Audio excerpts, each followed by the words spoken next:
Good morning and welcome to the Leadership and Insurance Podcast. I'm your host, Alex Bond, and I'm very lucky today to be joined by John Fohr from TrustLayer. John, good morning. How are you? What's going on, buddy? How are you? Yeah, I'm very, very good. Thank you. I feel like I've let us down with the branded goods. I've got the branded goods, but I don't have enough of them. Swag? No, I've got swag. Do you know what's really depressing? As I was hanging it up today, so it's actually on the line outside. We'll make sure to get you some swag.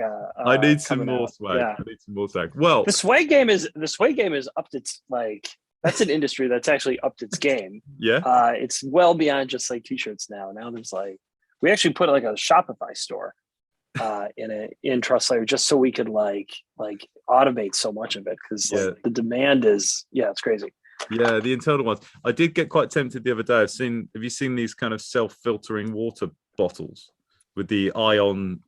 They've got like an ion light. I have, yes. Yes. You can get them branded now, and I was like, that's a cool gift. To the self-licking popsicle, I guess. Yeah. I like them. Well, look, before we get distracted by the great swag that you've got on, so we know the business that you're CEO of, but just for the people at home who are not aware of TrustLayer, it'd be great if you could kind of run us through what the business does.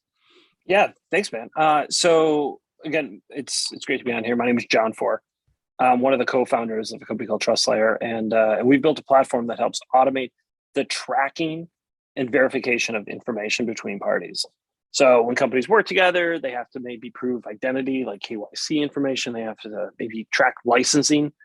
Like, is the guy coming onto my job site a plumber, like licensed plumber? And then it turns out companies have to track insurance information as well. And a lot of states, especially in the US, is actually being a requirement from carriers. And the process is like super manual and super painful, and it just stinks. And so we built a platform that uses robotic process automation and some fancy AI to simply automate that workflow. And then we're working with a bunch of really big carriers and brokers to create the next version, actually create a digital proof of insurance. So imagine that plumber being able to validate in real time that they have the requisite coverage, or like that moving company or the florist that wants to get access to a big building, instead of having to screw around with pieces of paper and emailing it ahead of time, being able to just in real time demonstrate that they've got the coverage. Mm-hmm. So that's what we're working on. So we're really excited about it and building a really good team here. Awesome. The one thing I wanted to ask you, Rich, because you and I have obviously spoken before, and we've gone through what the business does previously. I think one thing that struck me: do you think the consumer, and I know this is more in the B2B field, do you think the consumer would be surprised about the lack of digitalization in this area of the economy? Yeah, well, I know I was when I first found out that. So I was investing in some real estate, and I saw that some of the construction projects that we were involved with would get delayed. And then when I was digging into this, like, why could this one subcontractor not start at this one time? And I found out it was because like they hadn't brought a piece of paper to the job site. I was just like blown away that this was still a problem today. I mean, after all, we can buy policies. There's so much we can do online. We can do our banking online. We can sign, if you're a tenant, you could like sign your lease online. There's so much. What can't we do online now? Yeah. Then to find out that like actually to prove coverage is whether you're like buying a house, you're that like vendor, you're the supplier, you're like a tracking franchisees, really just like any of those workflows, you have to have a piece of paper. It's super frustrating to me. But I'll tell you who's not surprised by this are the people in the insurance world. Yeah, they've been dealing with this crap for their whole career. And they're like, it's insurance is so complicated, and you need an expert in so many different stages. I don't see that changing anytime soon. Just because again, we're talking about risk, we're talking about humans, and so that's complicated. Trying to move past the paper piece allows insurance professionals to, whether they're the carriers or brokers or like a risk manager, to actually like focus on the complex stuff rather than doing the administrative paper pushing, which people don't want to do, which really is not that exciting for people. And that's something that the robots can be really good at. And we'll let them do it so humans can focus on more complex tasks. Yeah, it's something we've talked about on the podcast a few times, because there's been a few AI-driven tools, and I think definitely and I was coming from a naive kind of transport of like, oh, the robots are coming, and Yeah. you know, the concern was, oh, the economy can't move fast enough. But then I hadn't identified that the very obvious thing is that people don't want to do repetitive, boring tasks. So that's what robots and automation and AI can take that stuff away. I think a lot of us, I mean, I remember like 2-3 years ago, there were all those articles about how autonomous trucks were coming. Oh my gosh, like how crazy is this? Like and truck driving is like one of the most popular or most common jobs in a lot of states in the US. What is this going to do? And yet, look what's happening right now. Like there's like in the US, there's like an absolute dearth of truck drivers right now. I just read this morning we're 80,000 short. For truck drivers. So the robot overlords are many years away, but at the same time, the robot assistants are here, and they are really good at doing certain tasks that humans often find not very exciting.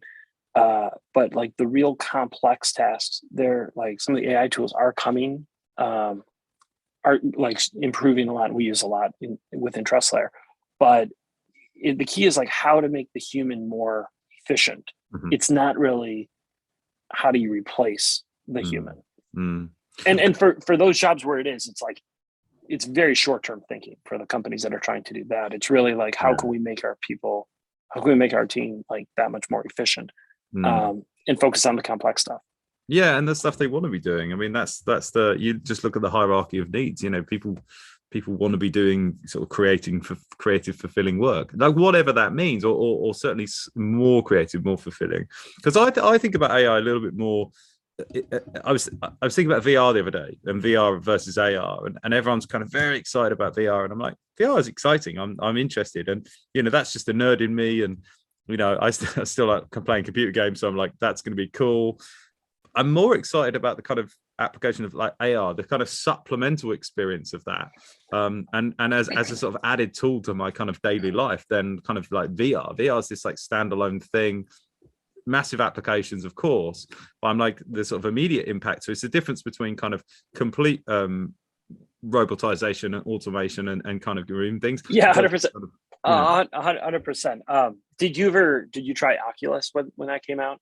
Do you know what? I had a little demo on it, but it was a very little one. I won't lie. I was at a film party and I was slightly inebriated, so I don't think I had the best. A British guy? This is news to me. Yeah, no, weird. Okay, so what was your experience with it? Did you like it?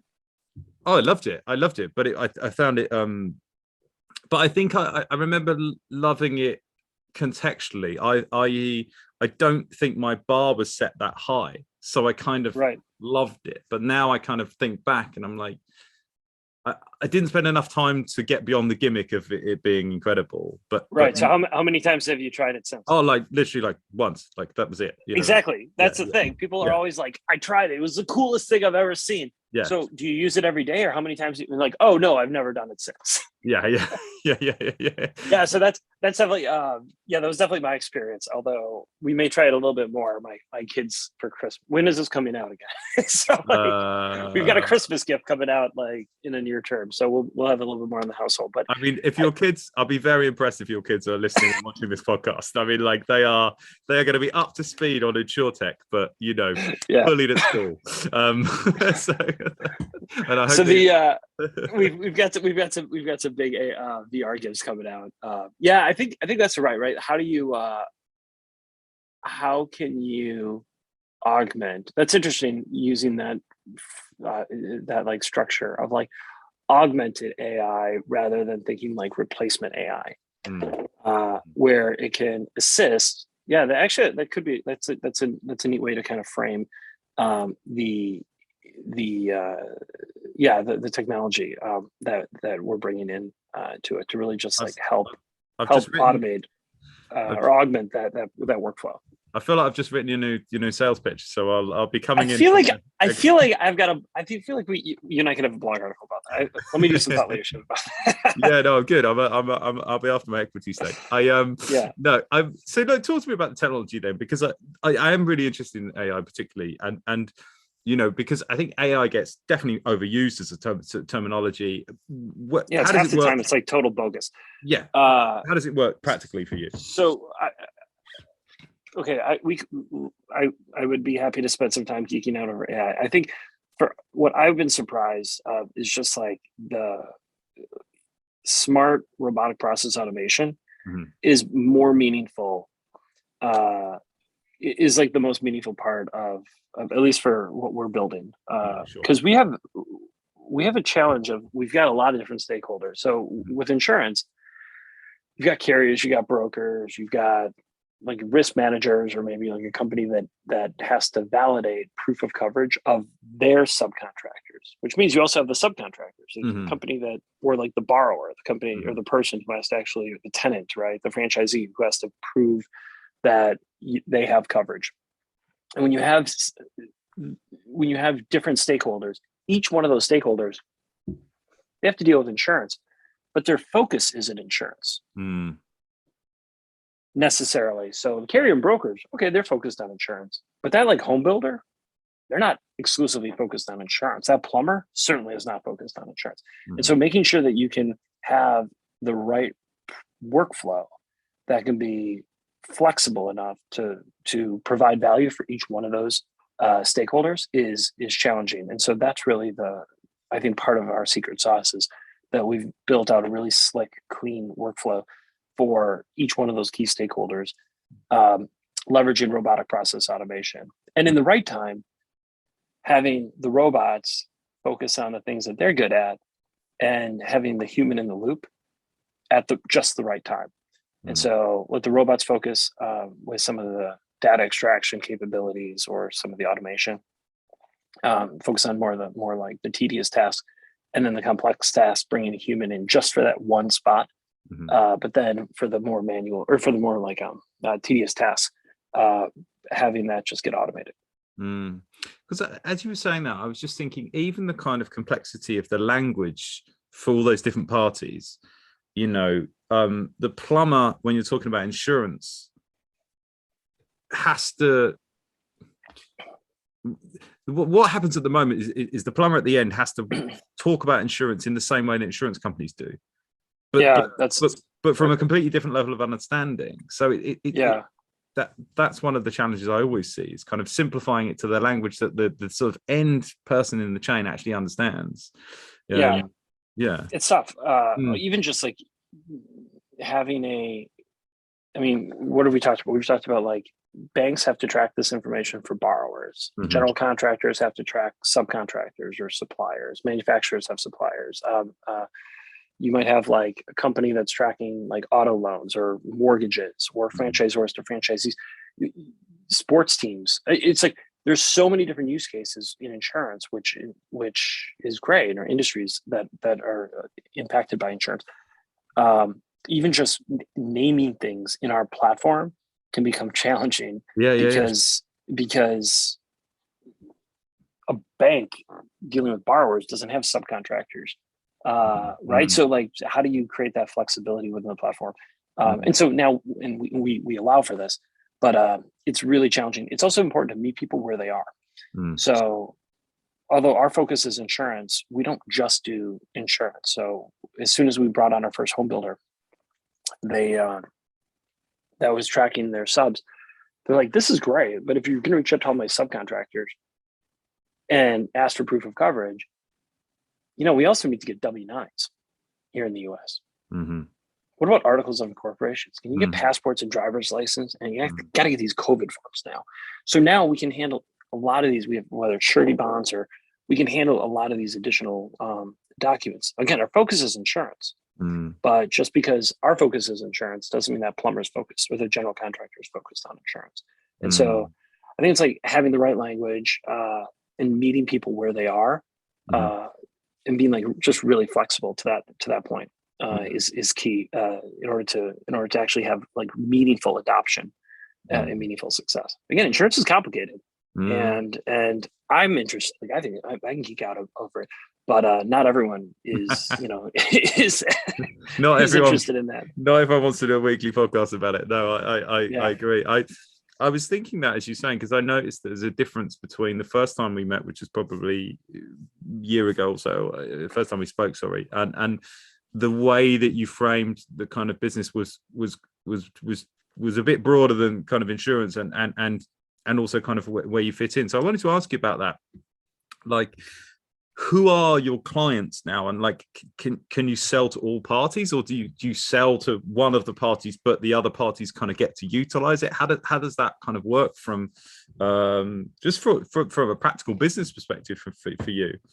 Yeah, so we think about the end user is the end customer is the company that has to track information about the third parties that they work with. Yeah. Again, we've said that, that can be banks, that can be property managers, that can be construction. Though there are a lot of other stakeholders. And so we think about the brokers, our carrier partners, as really just partners in this. And with TrustLayer, this could be a revenue generator for those brokers, and even for the carriers.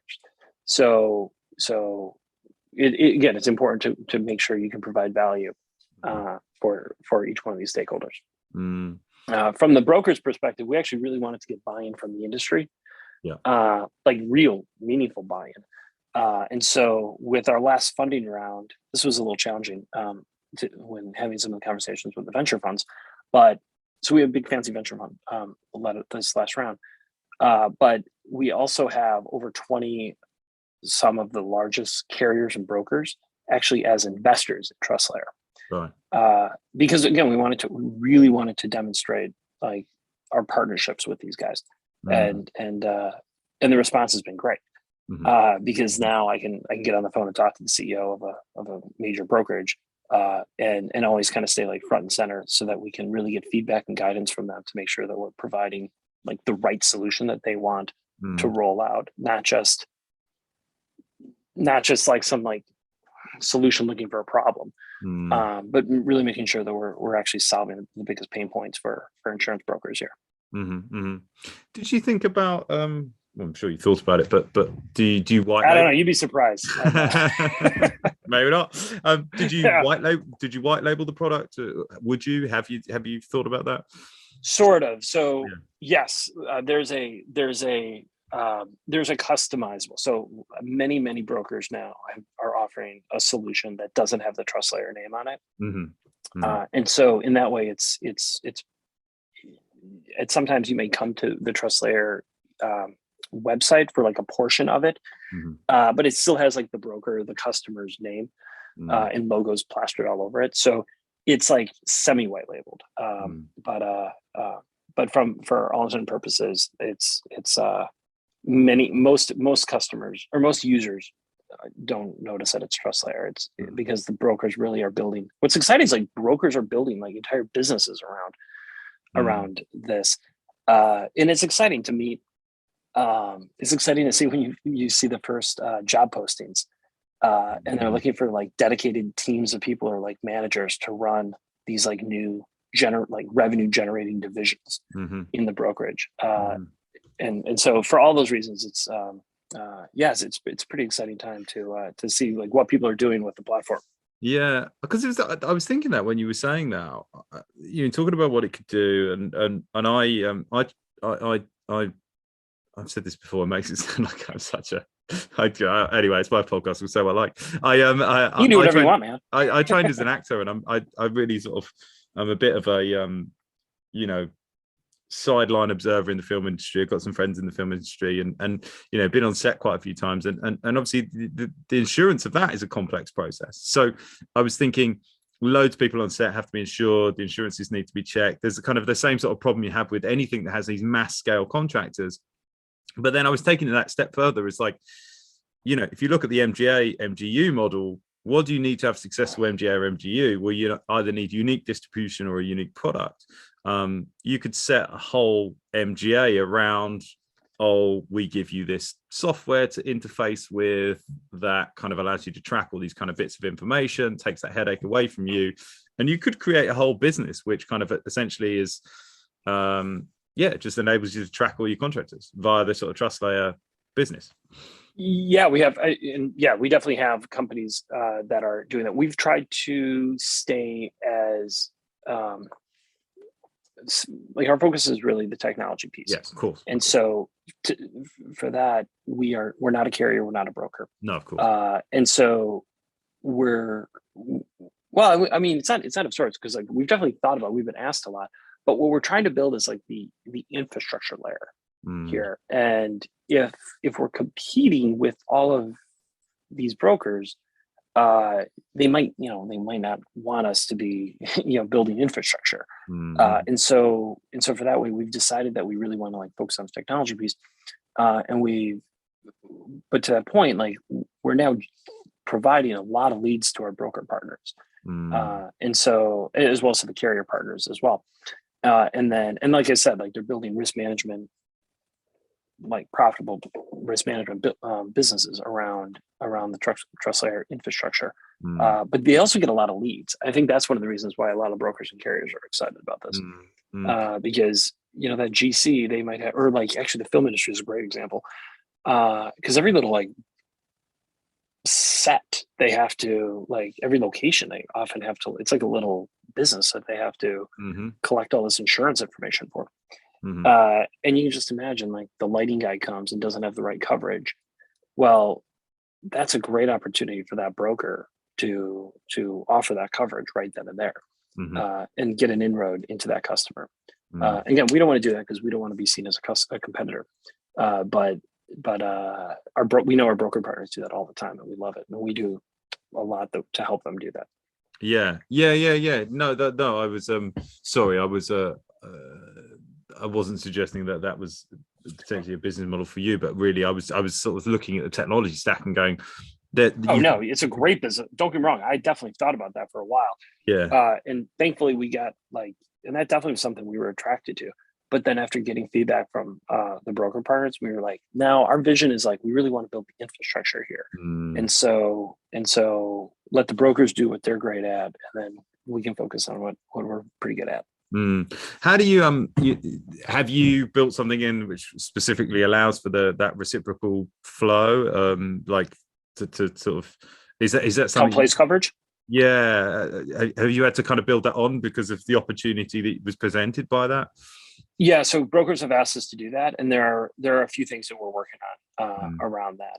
And again, brokers have different solutions that they're like. Some may want to work with Bold, some may work with Bolt, some may work with. I mean, there's so many different solutions that are out there for like the rating, or like the internal systems that they have. We just need to be flexible with that. I was going to ask you about just going back a bit. You launched in 2019, is that right? Was that? Yeah, we launched in I think it was 2019 for the first for the first year. We were really trying to figure out if this was a real business. Is this like we're just like throwing some ideas and like some Figmas on the board. And then last year we were lucky enough to meet. Well, I mean, I don't say doing a startup in the middle of the start of a pandemic was not great. We had our first like outside funding round in April of 2020. Wow. So like a month off after the bottom fell out. But we were lucky enough to join a group called Broker Tech Ventures. Yes. Which I don't know. Have you interviewed those guys on your podcast? No, I haven't. No, but I'm aware of them. No, but I should do. Oh yeah, these guys are incredible. 14. It's a little bit bigger now. Independent brokers got together, and Holmes Murphy and I think M3 kind of kicked it off out of Madison and out of Des Moines, and I mean at the time it was all virtual, right? Because we weren't getting on airplanes. Yeah. But these guys did an incredible job, and if you're an insurtech, like a really early stage insurtech, I can't imagine a better group of people to be around, because you get like tremendous feedback and buy-in from these folks. We actually turned down Y Combinator, which is like another, it's like the traditional fancy Silicon Valley accelerator. But in retrospect, it was the right decision because it was great to get feedback, and buy-in from the industry, which is what the BTV team did. How much is that? I'm always interested because obviously talent's my space. I'm always interested in the kind of balance between that kind of insurance knowledge. How much was that kind of needed in the business? How have you kind of brought that in, or have you just utilized the kind of like broker tech ventures kind of experiences? Have you built much kind of insurance knowledge like in-house? Has that been a it's like you want industry knowledge, but you also want people who are just pure technologists that have experience in just what's possible. And I think in like bringing them together is really where you can have success, because you don't want someone who only grew up in like looking at like a legacy agency management system, and that's the only world that they know. You need people that are on the outside who are like, oh my gosh, look at these other incredible tools that are coming to market. At the same time, insurance is super complicated. And there's a lot of industry experience that you need. And so I think the most successful insurtechs we've seen have done a great job marrying those two skill sets together. What do you see right now? I mean, like when companies are coming to you all the time asking for your feedback or your like to help them find candidates. Are they indexing on like insurance experience, or are they indexing on like tech experience that for someone who's interested in coming into the insurtech world? It's interesting because I think I've seen like some of describe it as kind of like the version 1, version 2, version 3 versions of insurtech. Essentially, they were giving it like 3 ages, and I think early on you saw kind of really pure tech plays, and it was the kind of classic insurance is broken, we're disruptors, we don't need any people from insurance. Rookie move. There was a lot of the kind of first mover stuff.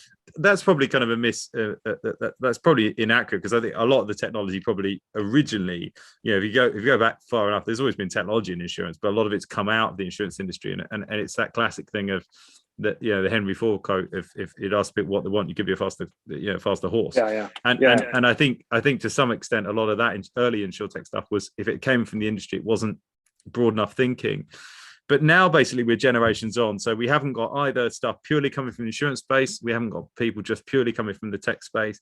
Most people are kind of conscious that we need, exactly as you say, we need enough people with insurance knowledge to kind of be able to kind of know, to save time as well, to speed up, to say, like, look, there's things that don't work because of regulation, there's things that don't work because you haven't understood the workflow correctly of the current systems, or what the current systems are, who the players are, how the world integrates.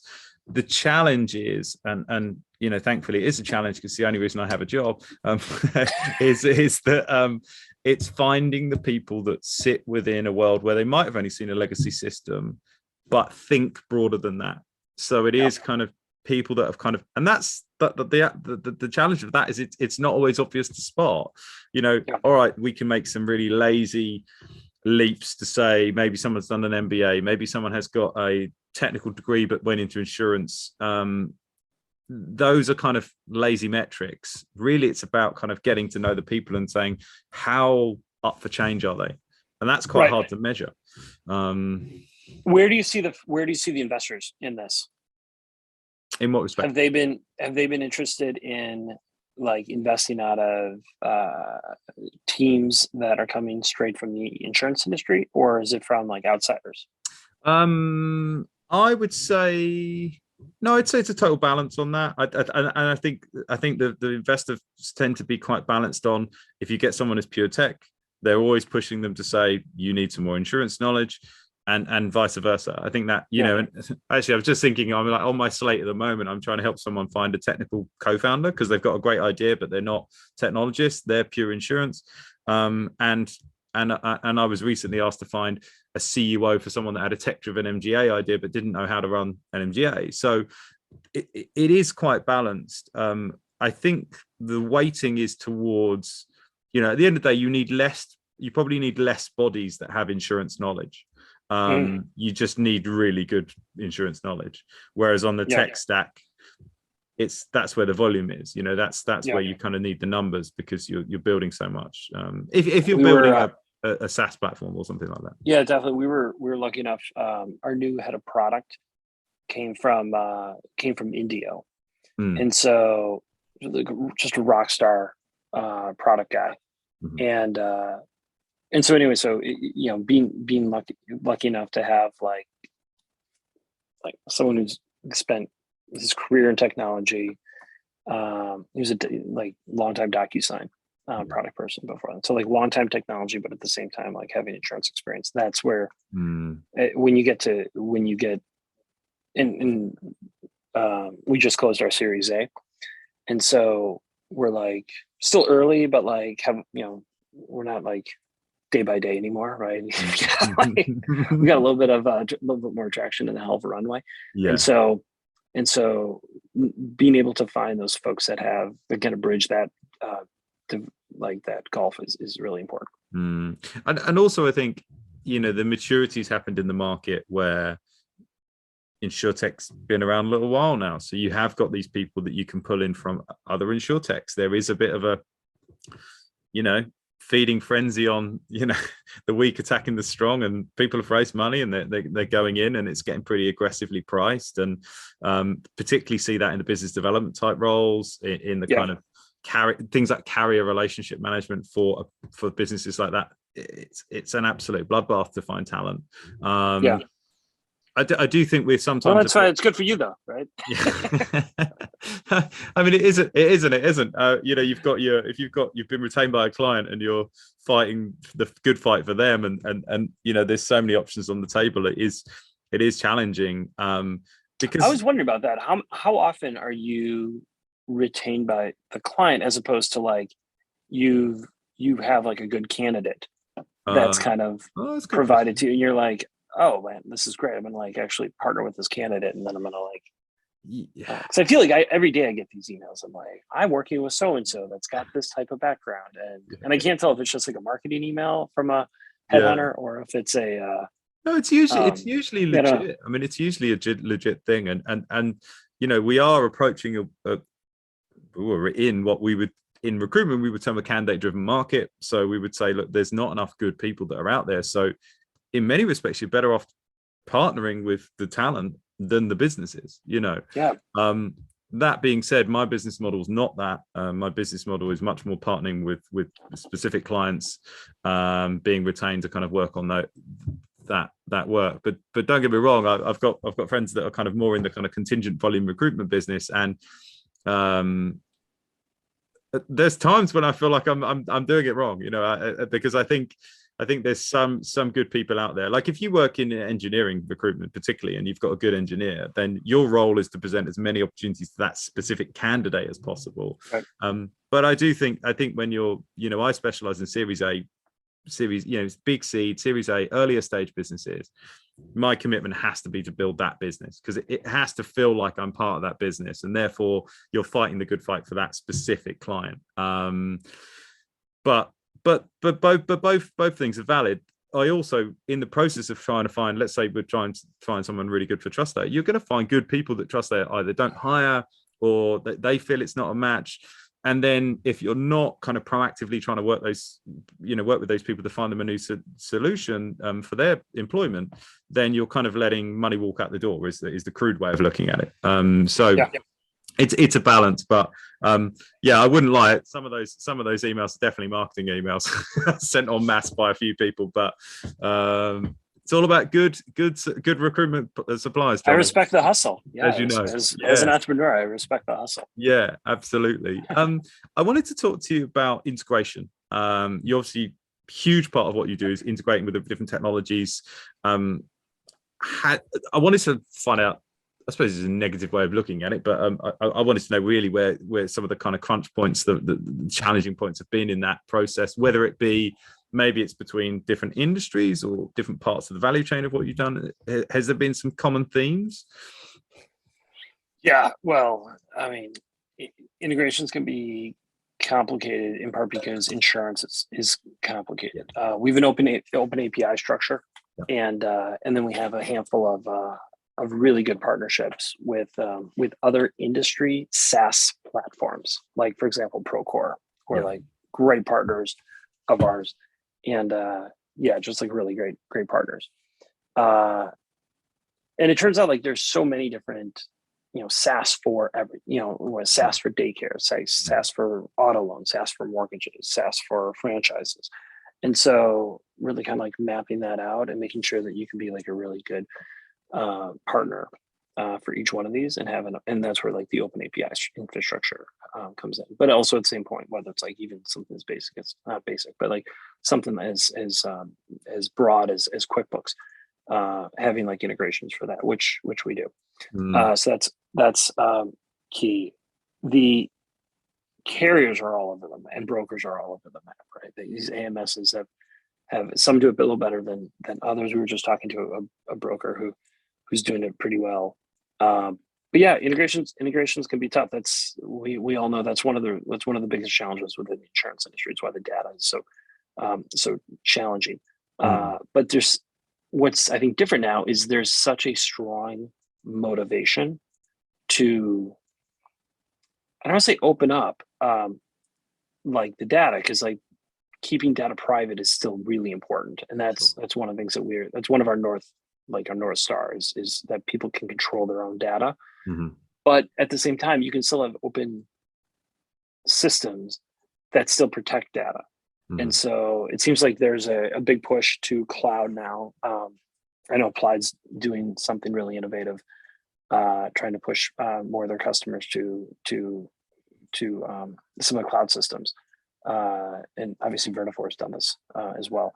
So yeah, challenges, integrations are tough, and it's great that we get to work with really good companies that are helping us do that. But it's definitely one of the bigger challenges within the insurance industry. And by the way, everything I'm just talking about is just in the US. I know, like the pain points are similar elsewhere too. Yes. So when I first had the idea of TrustLayer, I mean, we were working overseas, and like the same thing happened where I just saw like there was insurance that had been placed, I think, but I couldn't actually validate it. And so if I had like full-time people dedicated to a project, like, there could be ways that we could manually handle it, but we weren't investing enough money to justify having like all that admin costs.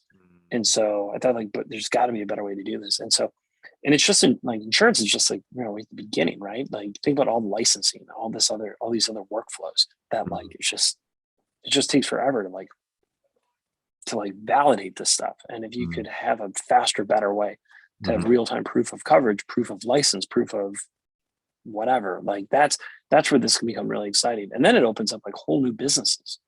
Like maybe you do a cross-border transaction that you previously weren't able to do because of like admin costs. And then it turns out actually it could be a super profitable investment or business to start. If you can speed up that process. I love all of that kind of thinking. Is this like, it's not, we're at the kind of nascent stage. It's like what do these kind of better flows, these better kind of visibility allow us to do? Because it's getting stuck in the admin is infuriating. It was interesting for me with I was choosing a health insurer this last week, and my only question, because I'd had such a terrible experience, I had to make a claim 2 years ago, and it was so manual, and it was always phoning and getting qualified, and I said I was with a broker, and I just went, it has to all be for an app. Whichever health insurer has an app that does everything, and I don't have to touch it, I don't want to speak to anyone. That's my decision. And I think if you take that, so I'm a small business owner, but my consumer experience, and I'm slightly obsessed with this, kind of, it cannot not influence my commercial experience. So I have the same kind of now demands of any of my software suppliers, any of my suppliers. It's like if anything's manual, I want to know why it's like that, and if it's just because your technology stack's not up to scratch. So it is becoming it's going to become the norm, isn't it? So like what you're doing, like the idea is that presumably that it should become the industry standard. Like yeah, I think so to your point, I agree with you that there's an interest in having part of this like becoming automated, like just not having to talk to someone for stupid stuff. But at the same time, you do want to talk to someone at like the right time. yes, right? You actually do want to talk to that doctor. Yeah. Like, so you want a whole bunch of the crap in the admin, like automated or like through an app. But at some point, you actually do want to talk to like an expert. And I think insurance is no different. Where I don't want to have to be faxing or oh my god, faxing. Like that's it. By the way, I thought we were like we as a society were done with faxing, and then I found out that like, are we not? Are people still faxing? God. Yeah, we've got a partner that they claim they're receiving tens of thousands of faxes. Wow, it's just mind-boggling. Wow. But like, yeah, you want to like automate like the that's like again, but that's our focus. That's where like the RPA or like the workflow is like the most important part of this is that like automate what you can, but then have like the human be involved at the right time with the complex thing that the human's really good at, and then automate as much as you can like afterwards. So conscious of the time, I always like to kind of look forward. You say you just closed on you just had the Series A. I mean, I'm sure you've been pitching what you're going to do with this, but what's the plan? What's 2022 look like? What exciting things can we look for from TrustLayer?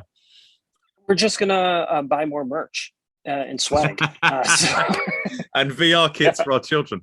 Right, and VR. That's pretty much it. That's what we're up to.